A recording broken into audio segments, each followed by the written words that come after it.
Assalamualaikum warahmatullahi wabarakatuh. Alhamdulillahirabbil alamin.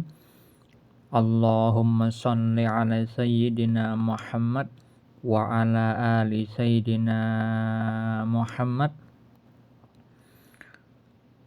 Jangan mengira sudah pantas menjadi guru mursyid spiritual jika hanya bermodal bisa membaca kitab gundul, jika hanya bermodal mengerti ilmu balaghah, jika hanya bermodal mengerti nahwu shorof, jika hanya bermodal memahami Al-Quran dan As-Sunnah. Karena bumi tempat kita berpijak dan manusia lain yang akan Anda dakwai itu adalah ciptaan dari Allah, begitu juga Anda sendiri. Maka untuk kita berbuat di muka bumi ini yang mutlak, yang memiliki keputusan seseorang itu boleh menjadi mursyid spiritual adalah menurut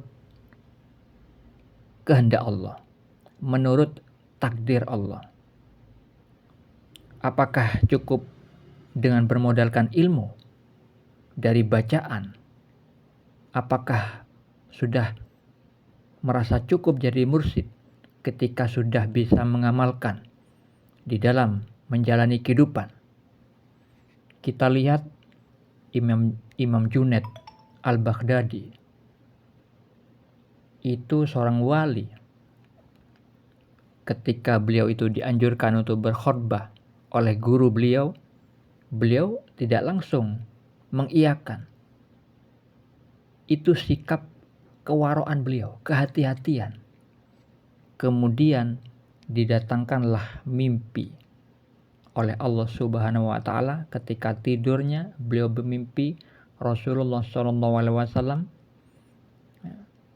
yang menganjurkan Imam Junaid itu untuk berkhutbah, sehingga beliau akhirnya mau. Karena apa?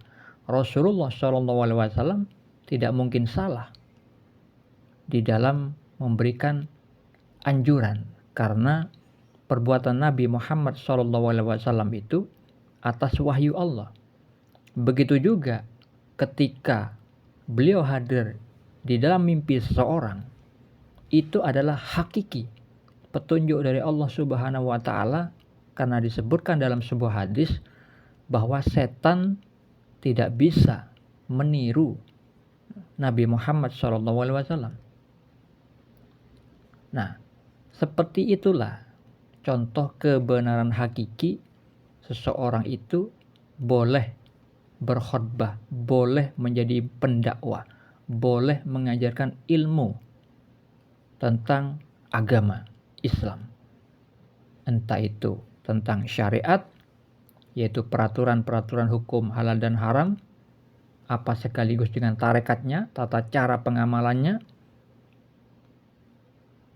Dan kalau misalkan seseorang itu seperti Imam Junaid yang memang beliau itu wali Allah, tentunya sudah menyampaikan juga dengan hakikatnya, kebenaran hakiki di level para wali, yang kesemuanya itu orang yang duduk di makom tersebut yang pantas disebut makrifat yang hakiki, makrifat yang sejati, mengenal Allah dengan Allah.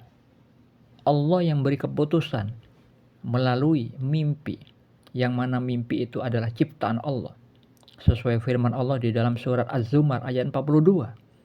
Tanda-tanda kekuasaan Allah, salah satunya di saat manusia itu tidur diberi mimpi oleh Allah. Dan di dalam hadis Nabi riwayat Al-Bukhari dan Muslim, Rasulullah bersabda, mimpi seorang mukmin adalah satu dari 46 bagian kenabian.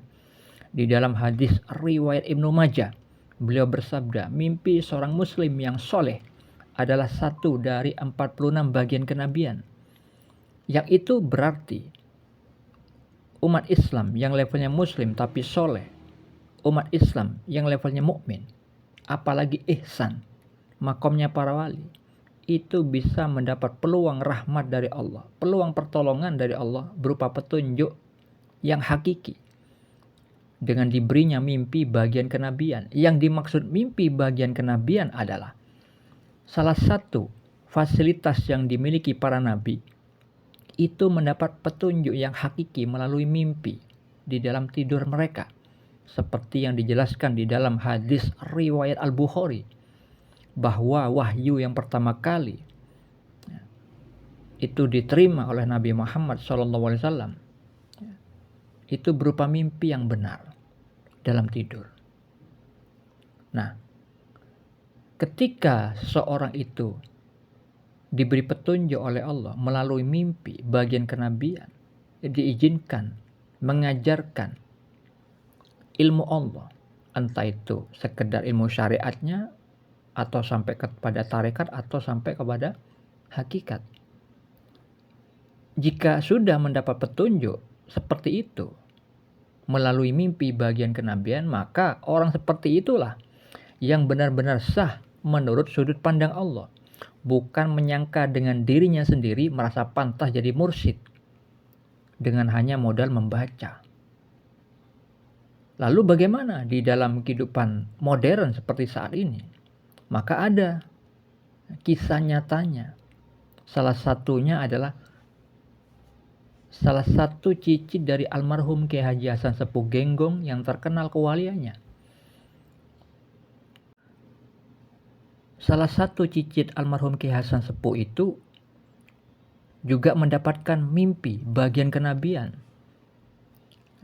Walaupun tidak seperti visual mimpi yang dialami Imam Junaid, tapi dengan visual yang lain, karena Allah itu bisa memberi visual dengan beraneka ragam macamnya, tapi bermakna sama. Beberapa mimpi yang dialami salah satu cicit Kiai Hasan Sepuh itu bermimpi mengajarkan kitab Risalah Al-Ghausiyah milik Sultanul Aulia, rajanya wali Allah, Syekh Abdul Qadir Al-Jilani, di dalam sebuah ruangan dan banyak orang yang diajarkan oleh beliau. Yang kedua, beliau itu bermimpi memegang kitab Fathur Rabbani milik Syekh Abdul Qadir Al-Jilani juga.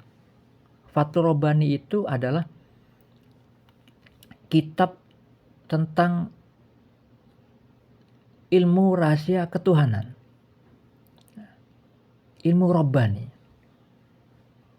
Yang itu bermakna bahwa cicit dari almarhum Kiai Hasan Sepuh itu diberikan kemampuan oleh Allah memahami bahasa-bahasa hakikat yang memiliki makna tersirat, yang mana bahasa atau kalam hakikat yang Allah berikan berupa kalimat-kalimat yang mengandung makna tersirat itu diberikan kepada para wali Allah. Selain itu, cicit dari Kiai Hasan Sepuh itu juga bermimpi bahwa dirinya itu disebut oleh Allah di dalam mimpinya mendapat kedudukan bukan ahli bumi, bukan ahli langit, tetapi ahlinya Allah. Karena beliau di dalam mimpi bukan dari golongan ahli bumi, bukan dari golongan ahli langit, tetapi sudah dapat mandat dari Allah, memegang di tangan kanannya ada Al-Quran, ada buku putih, dan juga kitab yang lebih tebal, lalu dikatakan ada suara tanpa wujud, tugas terakhir. Nah, orang-orang yang dibimbing oleh beliau, muridnya itu mendapat konfirmasi dari Allah bahwa mursyidnya tersebut itu memiliki ilmu isi, ilmu hakikat. Ketika muridnya itu diberi mimpi membaca postingan orang lain, kemudian muncullah suara tanpa wujud, suara mursyidnya itu mengatakan itu ilmu cangkang, ilmu kulit. Sedangkan ilmu isi itu ada pada diri saya. Lalu muncullah wajah si mursyid tersebut. Seperti itulah saudaraku, seorang mursyid yang hakiki yang ditunjuk oleh Allah bukan dengan persangkaan dengan dirinya sendiri dengan modal membaca. Semoga bermanfaat. Assalamualaikum warahmatullahi wabarakatuh.